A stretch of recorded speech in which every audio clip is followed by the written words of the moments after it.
Hey there, Catherine here for your Grey's Anatomy, Season 11, Episode 3, After Party. Sorry about the lack of recap and video for last week, or for last episode. I got kind of backed up and then didn't have the recap, so whatever.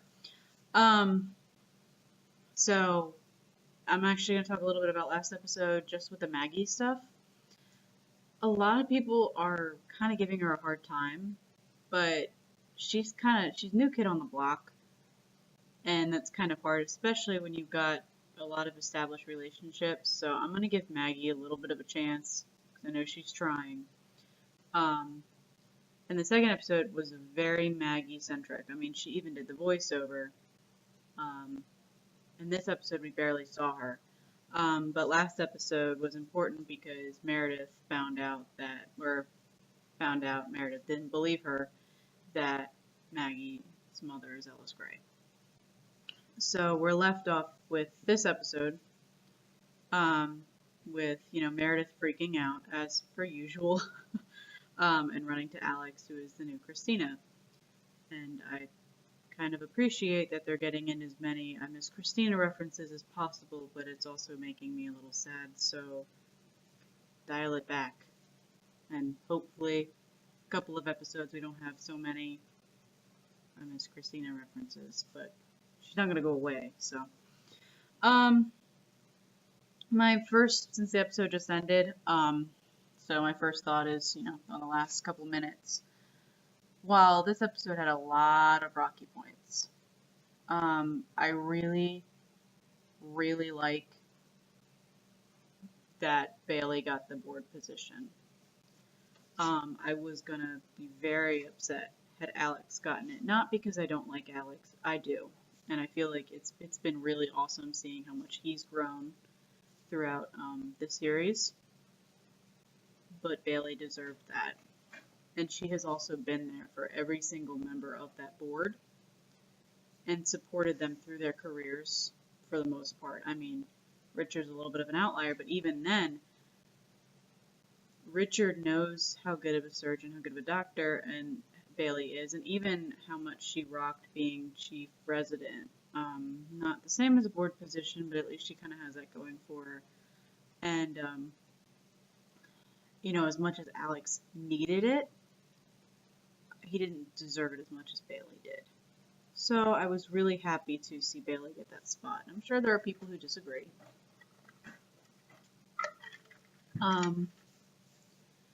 I mean, I know Alex is now going to go in a dark place, but he's the new twisted sibling. So maybe he and Meredith can go get drunk and dance. I did love drunk Meredith this episode. I feel like we don't get enough of her anymore. Although I could have done with to see her and Alex dance it out a little bit. I do kind of like how they're not sitting and drawing out, well, they're not drawing out this Maggie thing as much as they could. Having Meredith, kind of roll with it and accept, okay, maybe this girl is my half-sister. And then approaching Richard, I really liked. And I liked how she kind of called Richard out on his shit because, yeah, he didn't know, but the second he realized that he was Maggie's father, he should have probably tried to find a way to tell her. And that's evident in Maggie getting rightfully upset when Richard was like, oh, by the way. And I'm kind of hoping they can work that out because I do feel for Richard because his choice in the matter got taken away. And I think it kind of touched on an issue, with a lot of, it touched on a bigger social issue where a lot of times when, you have a couple who, have a child or whatever, the guy does kind of get left out of the decision. And whether or not that's wrong, I mean, I'm not going to sit here and go into that for minutes upon minutes during a Grey's recap. But I kind of like how they touched on that because his choice was taken away, and while that definitely would have messed up things with Adele, you know, he's always wanted children, and he's always been kind of a father to Meredith, and you know, he didn't get to be a father, and he just found out, oh wow, you missed out on that chance. So I kind of feel for Richard, but he should have told her. So sorry, kind of in Maggie's corner for now. Um, what else? Oh, the shepherds. I do appreciate it when they call each other out on their shit. And that's anybody really. Because if there's one thing that's great with a large ensemble cast, you have somebody who's gonna come up and be like, dude, kind of being an asshole or whatever. So I appreciate it when they call each other out on their shit. I really do. Um, so I kind of I enjoy the sibling rivalry aspect of Derek and Amy. I think it gets a little tired sometimes. And I also think Derek's kind of being a douche. And again, that's him and Owen kind of stay in douche mode, at least for me. Um, I do think, you know, Amy's rightfully upset that he keeps taking away her cases. I'd like to see them work together more because they could make a really fabulous team. But I do like how Amy kind of called him out on his shit and was like, dude, you know, you're here, not in DC, and that was your choice. And, you know, you can bitch about how, you know, this is as far as you're going to go, but you're kind of doing that to me, and I appreciated that. So, granted, it looks like it's going to push Meredith and Derek into a little bit more of a mess, especially with his reaction to her playing hooky all day. But, you know, he said last season, like, you know, oh, we're gonna focus on you, and I know he got a once in a lifetime chance, but, you know, sorry. Let's see.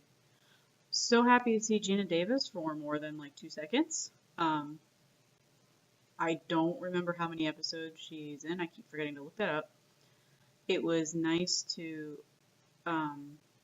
like, see Arizona jump right into the Fellowship and Gina Davis become Gina Davis's character, whose name I don't remember. So it's just going to be Gina Davis for a while until I can remember to look that up before I do these. But I kind of like, you know, how she's jumping on Arizona with this Fellowship and is like, well, you gotta commit if you're gonna do this, which is fair. I mean, Arizona's got 1,000,000,002 responsibilities, but it's kind of nice, you know, seeing a little bit of a different. I like seeing the more hardcore surgeons sometimes, and she reminds me a little bit of some of the other surgeons we've seen, so I'm looking forward to seeing that, and looking forward to seeing her work with Gina Davis. I am hoping that their relationship stays platonic.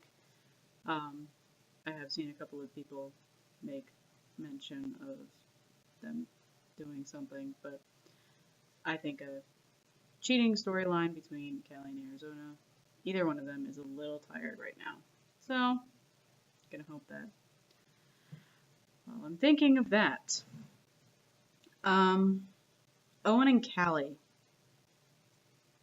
When Callie was crying at the end of the episode and Owen kind of like pulled her into an embrace, that was a little bit too intimate for my liking. Like a lot too intimate for my liking. And it kind of reminded me of that What If episode a few seasons ago. I don't remember. I think it was season 8. Yeah. That really weird what if where it wasn't even like what if this happened and as a result these happened. It was like what if this and what if this and what if this and what if this, which was a very confusing way to do that because like it created like just a mess. I would have liked to have seen like what if, you know, Ellis and Richard were together, what would happen from there, instead of what if Ellis and Richard and Meredith and Alex and you know, all these pieces. Anyway, I'm deviating. But part of that was, what if Owen and Callie got together? And it really bothered me because while they make decent friends, there was never anything that resembled any sort of romantic thing between them. So really the only thing that really bonded them was, oh, they both want kids. And I feel like that's what that what if scenario came from.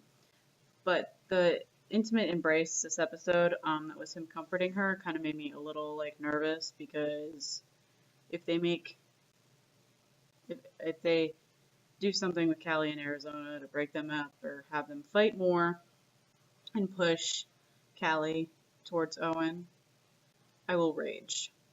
Like, I will throw something at my nice TV rage.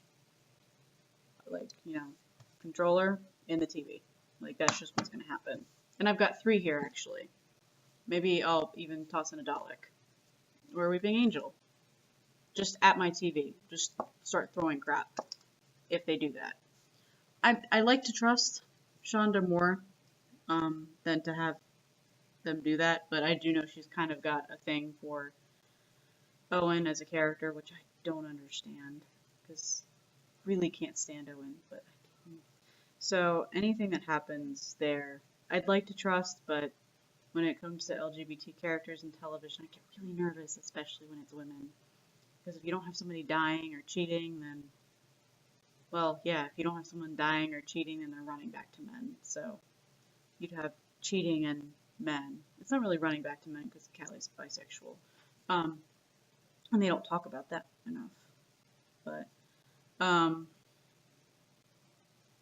so I didn't like that. But I also don't like Owen that much. I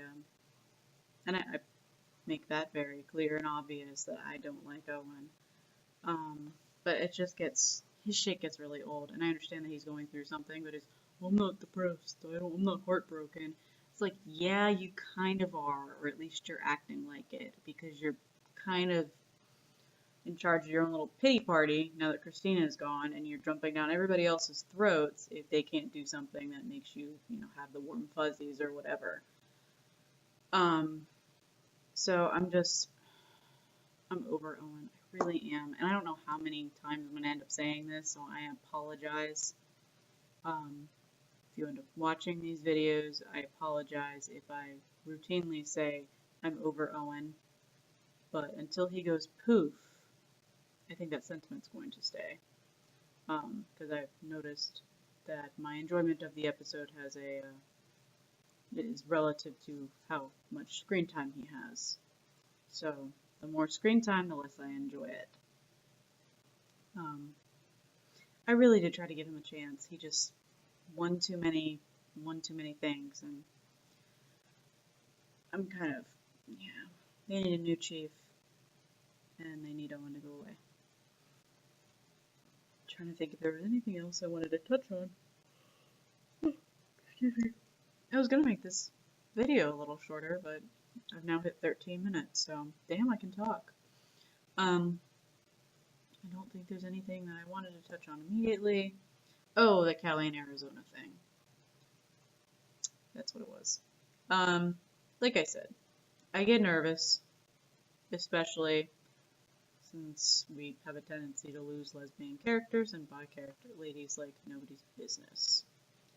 And I like Callie and Arizona as a couple, I really do. But, you know, they need fucking talk. And Callie needs to stop jumping down Arizona's throat. And really, I mean, they need to sit down and have a conversation because Callie's making assumptions and jumping down Arizona's throat. And Callie's got a big personality. She always has. And she can be a little dramatic. She's always been like that. So, this is nothing new for her to react like this, but I really need them to talk. I really need to talk them out. Them to talk this out. Because even for Callie to turn around and be like, we're stretching this a little thin, and then to jump down Arizona's throat, it's like, she never said she didn't want another baby. And she was the one who, threw out this idea. So why don't you take a step back and really evaluate? Because Callie's so stuck in like baby fever that she's really not stopping and thinking. Um, all this talk about children makes me wonder where Sophia is. Like, where's she been at? Actually, where are all the kids at? Unless they've reached that kind of awkward stage where the kids they've had playing them have gotten like way too big, and now they have to go find other actors, like they kind of happened to Bailey's kid, whose name I cannot remember right now. Tucker. So we don't see Tuck anymore. So I don't know. I would, again, going to be a broken record about a couple of these things, but I need my ladies to talk. And I need Callie to stop jumping down Arizona's throat and to stop expecting Arizona to bail, even though that's kind of what she does. But I think she's been a little bit better about it. I just need them to talk it out, work this stuff out, and I need Callie to take a step back and really think if they can really have another child right now. Because if they're going to use a surrogate, that gives them a little bit more time than if they weren't. I mean, it's not like they're ancient. So they can do this. I don't know. I think that's most of my feelings. I'm going to try not to pop into my recap. I think that's everything. As I continue to make funny faces, I apologize. So I hope you enjoyed the video. If you did, if you want to continue to keep seeing these after parties, let me know in the comments. Share the recap. Share the video, whatever. Like the video. Just do something to let us know at for YE that you like what we're doing, because we're trying to roll out some new stuff. Or let me know, or whatever. Just comment, like, share, whatever. All right. Till next week.